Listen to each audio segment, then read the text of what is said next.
Basically, they'll be pushing forward, normally working in 3s to 5s, to find the enemy, find out what they've got, if they're happy, if they've got food, what kit and equipment they've got, and then report back to the commanders so they can send the appropriate kit and equipment forward.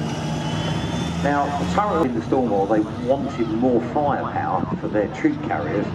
They took the turret off the Fox and they put it on top of the 432 just to see if it would work.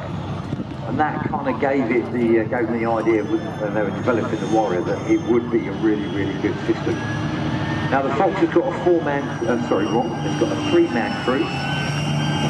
So you've got your driver, you've got your commander, and you've got your gunner. So the same gun, 30mm Royal cannon that the 432's got, and all that. They were nicknamed Commander Killers. So the reason they were called Commander Killers is because they're quite top heavy. So when they were going through quite rough off-road, they could fall over and they could go upside down. So you can imagine if you're still poking out the top when you use an exercise and stuff like that, they're just really nice. So nice to film. So going downside, so what's coming across the front now is called a Ferret. Now these had a 2-man crew.